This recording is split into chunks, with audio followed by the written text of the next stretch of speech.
नमस्कार मित्रों, मैं हूं पीयूष सिंह गहरवार और स्वागत करता हूं आप सभी का अपने YouTube channel Balaji programming academy में। आज हम डिस्कस करने वाले हैं एक नया कंट्रोल स्ट्रक्चर, कंट्रोल स्टेटमेंट। जैसा कि पिछले वीडियो लेक्चर में हमने इफ़ एल्स स्टेटमेंट के बारे में डिस्कस किया और उसके कुछ प्रोग्राम्स भी बना करके देखे कि किस तरह से इफ़ एल्स को हम इम्प्लीमेंट करते हैं अपने C++ प्रोग्राम में। राइट, जब भी हमें कंडीशन अप्लाई करना होता है तभी हम C++ स्टेटमेंट का यूज़ करते हैं प्रोग्राम में।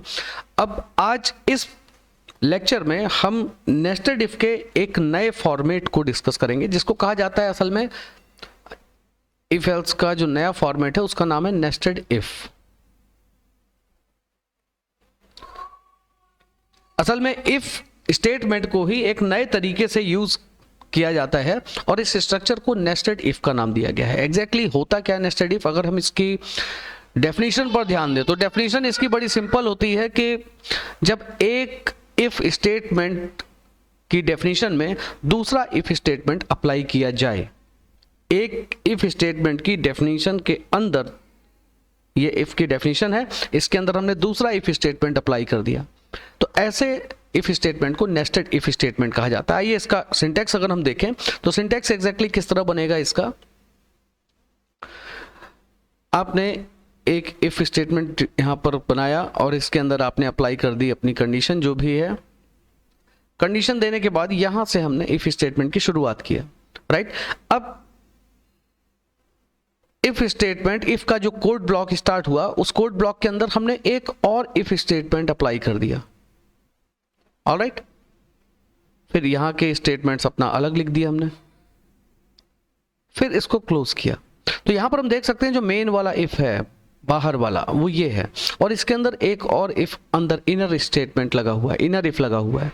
तो जब एक इफ स्टेटमेंट के अंदर हमने दूसरा इफ स्टेटमेंट अप्लाई किया तो ऐसे स्ट्रक्चर को कहा गया नेस्टेड इफ स्टेटमेंट। क्लियर? अब आइए देखते हैं इसका एक प्रोग्राम में हम इस इफ स्टेटमेंट को इंप्लीमेंट करने वाले हैं। प्रोग्राम क्या है, उसका ऑब्जेक्टिव क्या है, वो पहले समझ लेते हैं।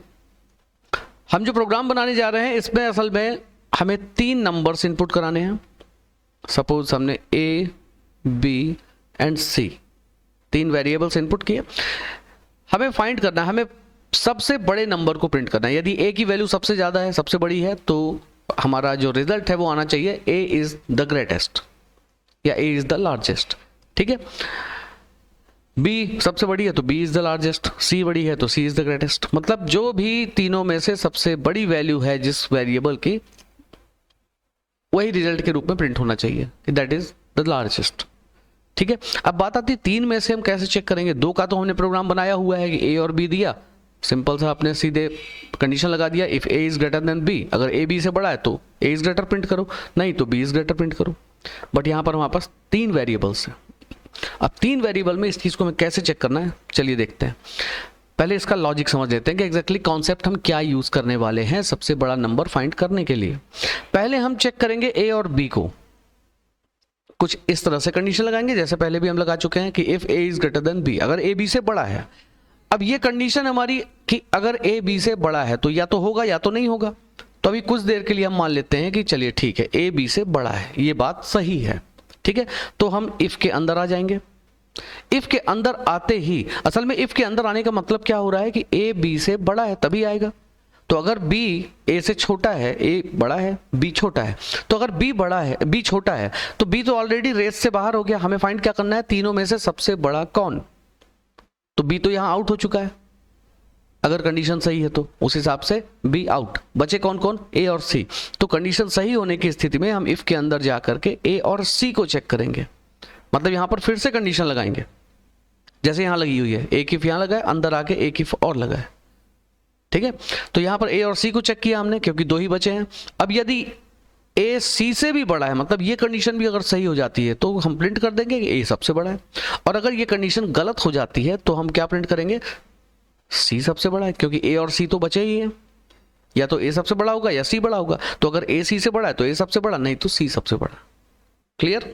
तो ये कॉन्सेप्ट जो हमने अप्लाई किया, जो हमने A और C को चेक किया, ये तब चेक किया जब A B से बड़ा था। मतलब a is greater than b, जब ये कंडीशन सही थी तब हमको ये काम करना पड़ेगा। और अगर कुछ देर के लिए मान लें कि ये कंडीशन गलत है, इट मीन्स कि a b से बड़ा नहीं है, a छोटा है b बड़ा है, तो अगर b बड़ा है तो फिर बाहर कौन होगा, a बाहर होगा, तब कौन कौन बचेंगे हमारे पास, b और c। ठीक है, तो यहां कंडीशन के गलत होने की स्थिति में, फॉल्स होने की स्थिति में ये पहुंच जाएगा कहां, एल्स में, और एल्स के अंदर हम फिर से चेक कर लेंगे b और c को, क्योंकि दो ही बचे।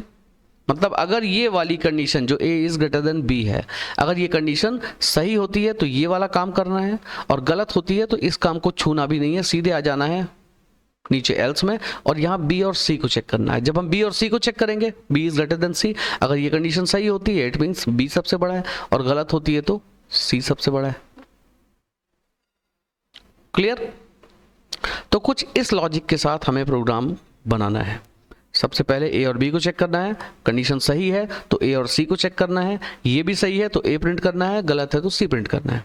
और अगर a is greater than b, जो बाहर वाली पहली वाली कंडीशन है, वही अगर गलत होती है तो सीधे हमें एल्स में आकर के b और c को चेक करना है। अगर ये कंडीशन बड़ी है, सही है तो b प्रिंट होगा, गलत है तो c प्रिंट होगा। ऑलराइट, अब इसको हम इंप्लीमेंट करेंगे प्रोग्राम में। देखते हैं कि एग्जैक्टली प्रोग्राम में अगर हम इसको बनाते हैं तो हमें क्या आउटपुट मिलता है, और किस तरह से ये नेस्टेड इफ एग्जैक्टली वर्क करता है जब हम C++ पर इसे इंप्लीमेंट करते हैं। ऑलराइट, हालांकि इसके लिए हमने फ्लो चार्ट भी बनाया हुआ है। फ्लो चार्ट में भी ये चीज़ मैंने बताई थी कि किस तरह से एग्जैक्टली A B C तीन नंबर में से हम ग्रेटर नंबर फाइंड करते हैं। उसमें उस समय भी मैंने ये कॉन्सेप्ट बताया था कि A को B को पहले चेक करेंगे, देन A और C को करेंगे। ठीक है, लेकिन हो सकता है आप में से कुछ व्यूअर्स ने उस वीडियो को नहीं देखा हो, इसलिए मैंने इस कॉन्सेप्ट को फिर से डिस्कस किया। ऑलराइट, तो चलिए अब इसको देखते हैं प्रोग्राम में इंप्लीमेंट करके कि प्रोग्राम में ये किस तरह से वर्क करता है।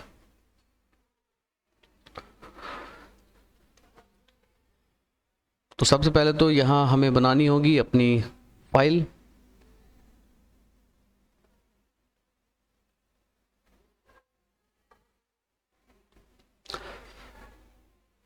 तो यहाँ लास्ट प्रोग्राम जो हमने बनाया था उसका नाम था M8, राइट, M8। चलिए आगे बढ़ते हैं हम। अगला प्रोग्राम हम बनाएंगे M9.cpp। M9.cpp।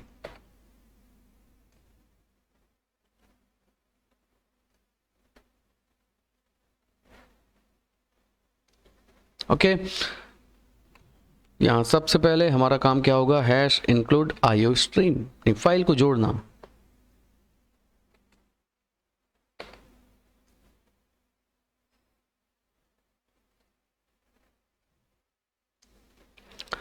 Then using namespace create किया हमने, std,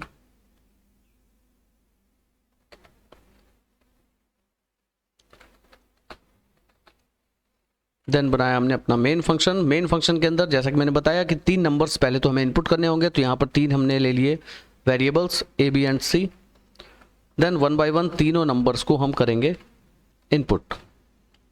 A के लिए एक मैसेज दे दिया, enter value of A, then A में हमने इनपुट करा लिया।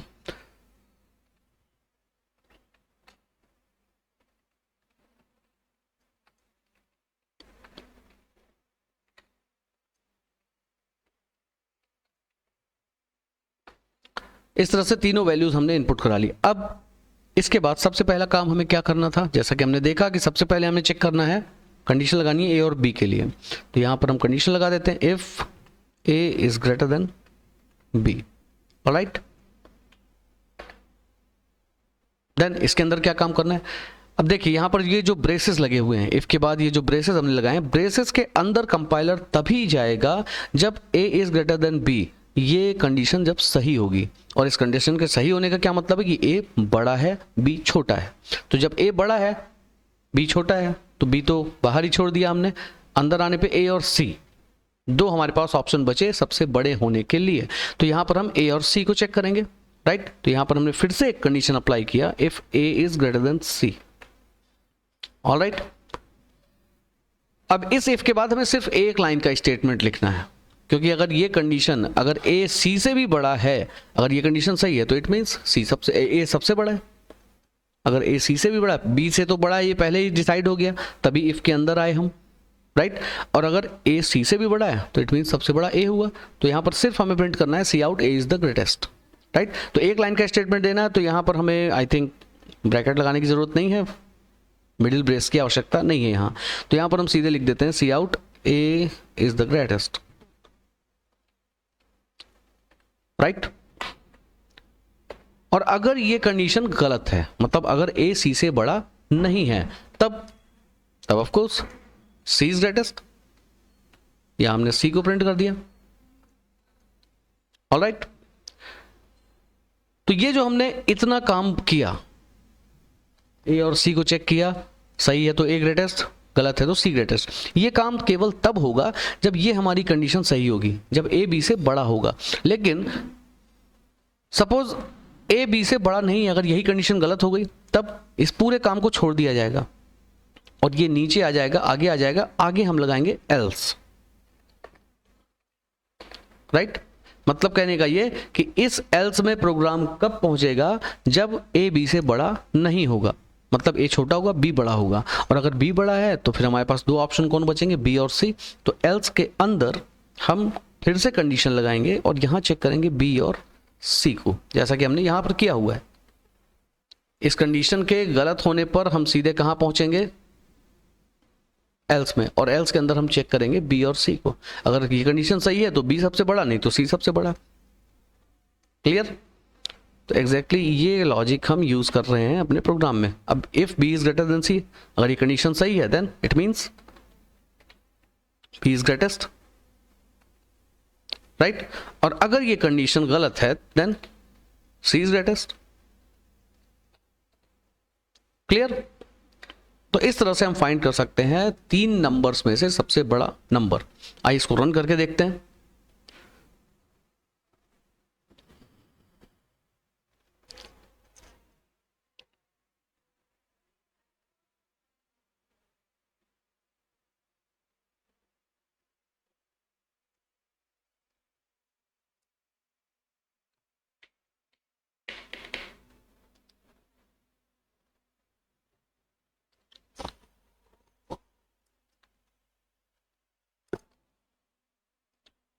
ओके, तो सबसे पहले तो हमसे 3 नंबर मांगे जाएंगे। एंटर वैल्यू ऑफ ए की वैल्यू मांगी जा रही है। यहाँ ए की वैल्यू हमने दे दिया सपोज 78, राइट। एंटर किया। बी की वैल्यू मांगा, बी की वैल्यू हमने दे दिया 85। अब सी की वैल्यू मांगी जा रही है। सी की वैल्यू हमने दे दिया, मान लेते हैं 83। अब तीनों में हम तो देख पा रहे हैं कि बी सबसे बड़ा है, पर जो लॉजिक हमने अप्लाई किया है तीनों में से सबसे बड़ा नंबर फाइंड करने के लिए अपने प्रोग्राम में, ये लॉजिक क्या सही नंबर पिक कर पा रहा है, ग्रेटेस्ट नंबर पिक कर पा रहा है? एंटर करके देखते हैं। बी इज ग्रेटेस्ट, आंसर तो सही आ रहा है, इट मींस लॉजिक सही गया। ठीक है, एक बार फिर से रन करके देखते हैं वैल्यूज को उलट फेर करके। यहाँ पर हमने 84 दे दिया ए की वैल्यू, बी की वैल्यू दे दिया 56, सी की वैल्यू दे दिया 74। अब यहाँ पर हम देख सकते हैं सबसे बड़ा कौन है, ए, राइट आंसर। एक बार फिर रन करते हैं।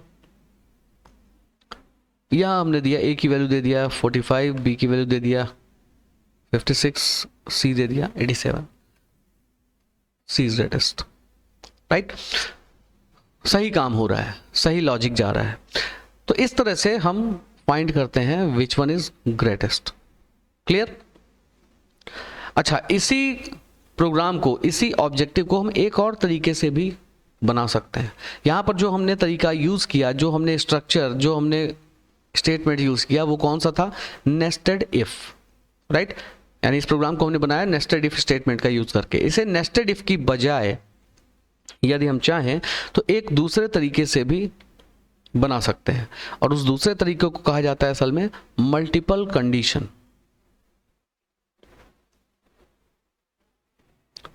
Multiple condition,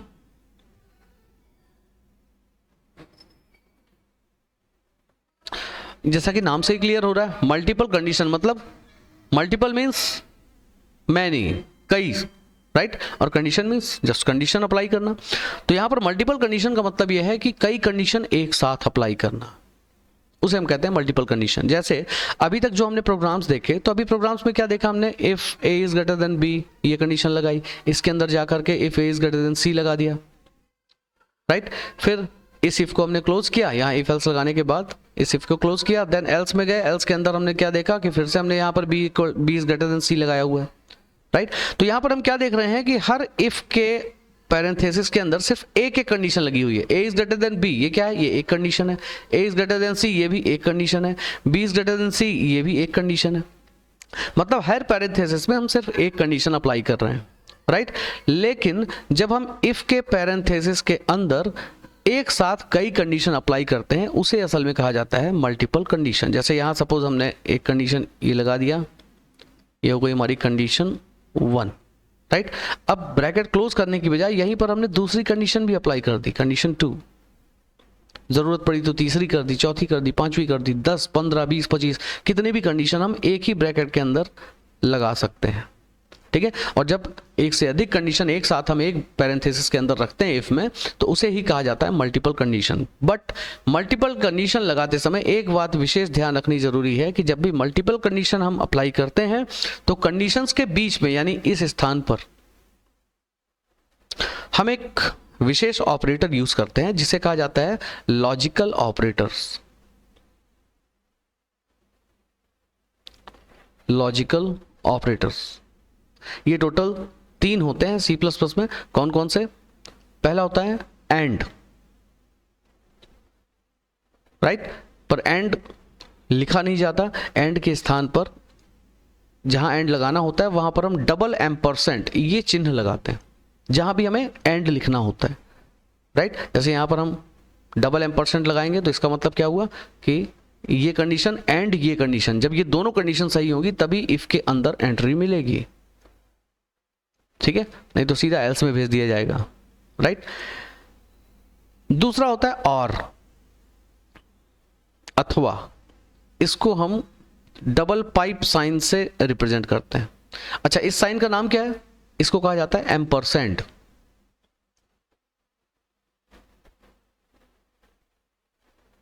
ampersand. और इस साइन को कहा जाता है पाइप। दोनों डबल लगे हुए हैं, ध्यान दीजिएगा। Double ampersand means and, double pipe means और। अच्छा, एक जो तीसरा होता है ये होता है एक्सक्लेमेशन मार्क, जिसे इंग्लिश में हम एक्सक्लेमेशन मार्क बोलते हैं और हिंदी में क्या कहा जाता है? विस्मयादि बोधक चिन्ह। मेरी हिंदी भी बहुत अच्छी है। तो ये विस्मयादि बोधक चिन्ह जो हमने लगाया इसको कहा जाता है नॉट। क्लियर? तो ये 3 कहलाते हैं लॉजिकल ऑपरेटर्स। अब देखिए इसमें होता क्या है, जैसे हमने 2 कंडीशन लगाई, 2 कंडीशन के बीच में मान लेते हैं यहां पर हमने लगा दिया एंड, ठीक है। तो एंड का मतलब आमतौर पर जब हम आम बोलचाल में जब एंड लगाते हैं या और बोलते हैं, एवं, तथा, तो इसका मतलब क्या होता है? जैसे हमने कहा कि आप मार्केट जाओ, मार्केट से ये ले आना और ये ले आना, मतलब दोनों ले आना, ठीक है। जब और लगता है तो मतलब दोनों। कहने का मतलब जैसे आपने इफ में यहाँ 2 कंडीशन लगाई, बीच में एंड लगाया हुआ है, देन इफ का ब्रैकेट स्टार्ट किया, यहाँ पर आपका इफ स्टेटमेंट, इफ का कोड ब्लॉक हो गया, देन यहाँ पर लगा दिया हमने एल्स, ये इफ एल्स का कोड ब्लॉक हो गया, ठीक है। जब ये दोनों कंडीशन सही होंगी, कहने का मतलब कंडीशन 1 भी ट्रू होगी और कंडीशन 2 भी ट्रू होगी। जब दोनों कंडीशन सही होंगी तभी इफ के अंदर एंट्री मिलेगी कंपाइलर को, राइट, और इसके अंदर लिखा हुआ स्टेटमेंट रन होगा। अगर पहली कंडीशन सही है लेकिन दूसरी हो गई गलत, फॉल्स, तो ये सीधा आपको कहां फेंक देगा? एल्स के अंदर।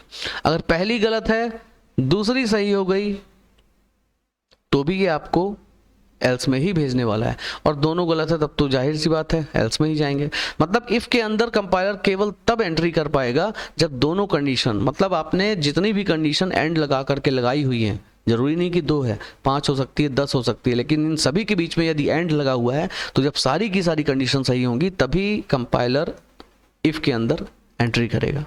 अगर आपने 10 कंडीशन लगाई हैं, सबके बीच में एंड लगाया हुआ है, तो अगर 9 कंडीशन सही है, एक भी गलत हुई, तो भी ये आपको एल्स में ही भेजने वाला है। क्लियर? कहने का मतलब कि अगर हमने एंड ऑपरेटर का यूज किया है सभी कंडीशंस के बीच में, तो सब की सब कंडीशन सही होने की स्थिति में ही कंपाइलर इफ के अंदर एंट्री करेगा, अदरवाइज एल्स में पहुंचेगा। क्लियर है?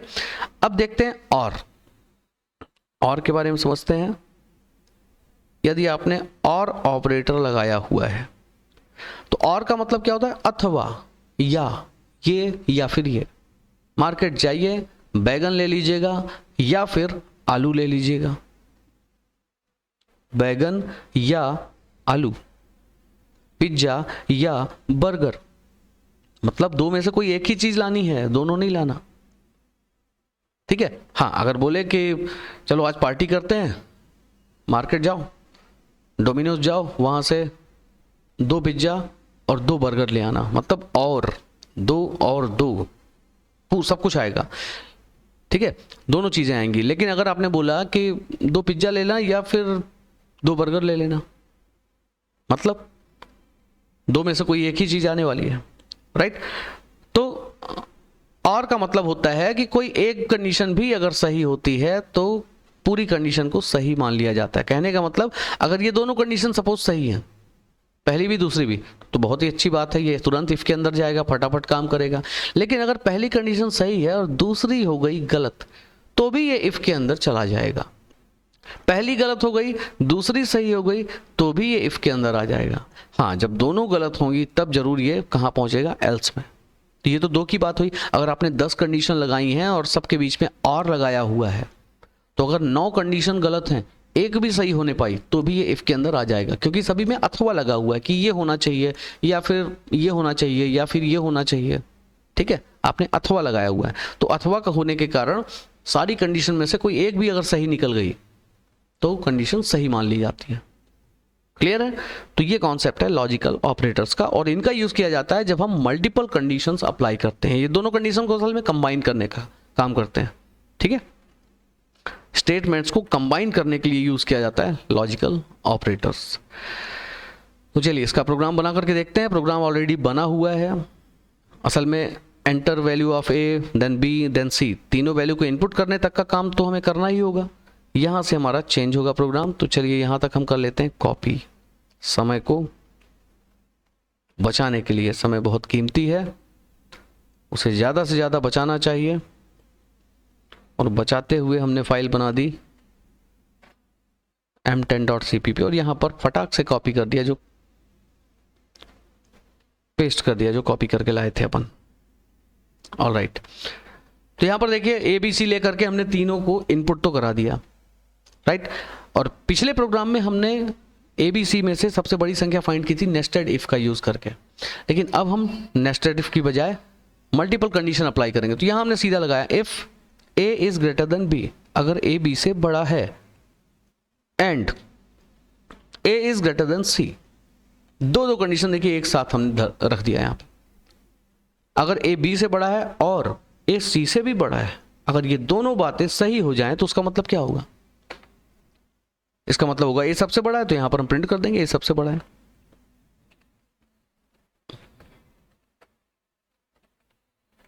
ऑलराइट,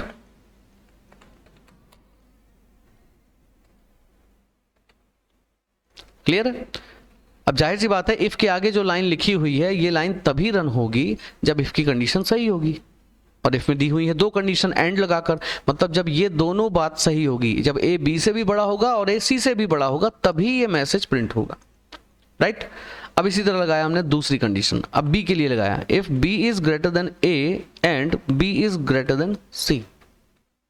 अगर B A से बड़ा है और B C से भी बड़ा है, अगर ये दोनों कंडीशन अगर सही है, तो इसका मतलब क्या हुआ? सबसे बड़ा कौन है? B है। तो यहां पर B को प्रिंट कर देंगे हम। तो ये B इज ग्रेटेस्ट, ये तब प्रिंट होगा जब ये वाली दोनों कंडीशन सही होंगी, राइट? और इसी तरह हमने C के लिए लगा दिया एक कंडीशन कि if C is greater than A and C is greater than B। अगर C A से बड़ा है और C B से भी बड़ा है, इट मीन्स C सबसे बड़ा है, राइट? तो अब यहां पर क्या होगा? यहां पर देखिए एल्स का यूज ही नहीं किया हमने, हर जगह 3 इफ लगा दिया और तीनों में मल्टीपल कंडीशन रख दी।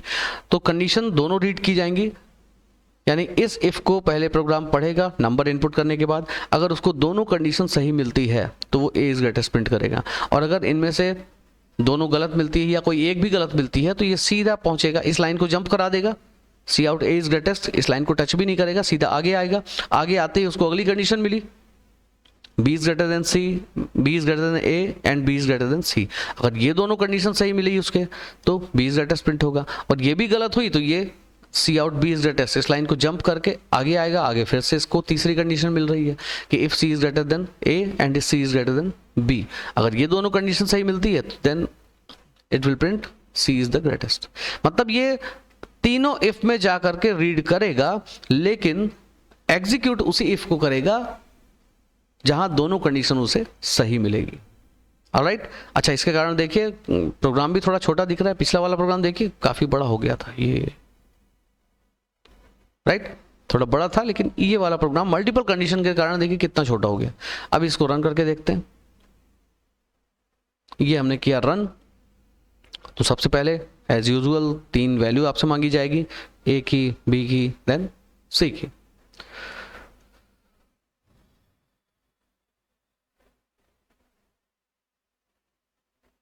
अच्छा यहाँ नीचे वैल्यू मांगी जा रही है।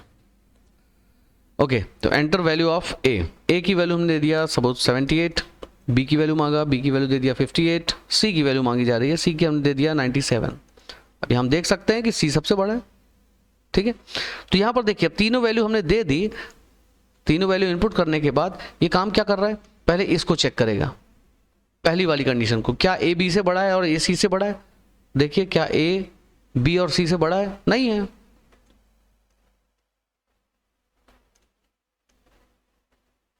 फिर से रन करना पड़ेगा।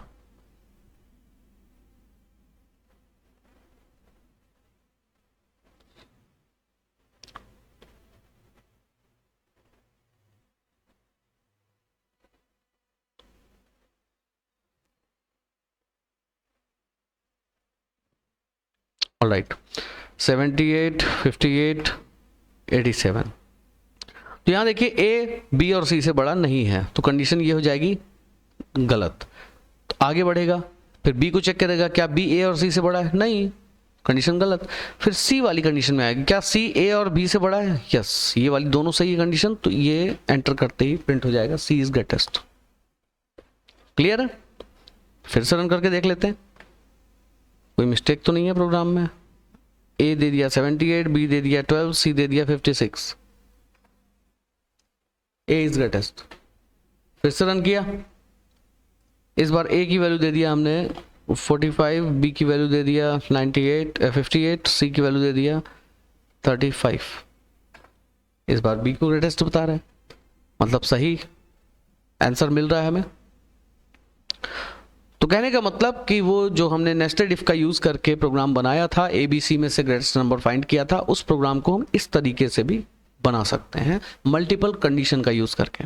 ओके, तो आज का यदि ये वीडियो आपको पसंद आया हो, मज़ा आया हो पढ़ करके, और कुछ सीखने को यदि आपको मिला, अगर आपको ऐसा लगता है कि हाँ आज मैंने कुछ सीखा इस वीडियो को देखकर, तो प्लीज़ इस वीडियो को लाइक ज़रूर कर दीजिएगा, अपने फ्रेंड्स को ज़्यादा से ज़्यादा शेयर करिएगा, मेरे वीडियोस को, और साथ में इस चैनल को भी, और साथ में बता सकते हैं आप अपने फ्रेंड्स एंड रिलेटिव्स को कि इस चैनल को सब्सक्राइब करके इसके वीडियो और शॉर्ट्स और लाइव सेशन के द्वारा आप घर बैठे without any fees C++ programming सीख सकते हैं। Alright, okay then, subscribe and tap on bell icon, ताकि आपको हर वीडियो, हर शॉर्ट, हर लाइव स्ट्रीमिंग का टाइम से नोटिफिकेशन मिलता रहे और आप ज्वाइन करते रहें और सारे वीडियोस देख करके अपने लॉजिक और अपने कॉन्सेप्ट को अच्छे से क्लियर कर सकें। Okay, thank you so much. जय श्री राम।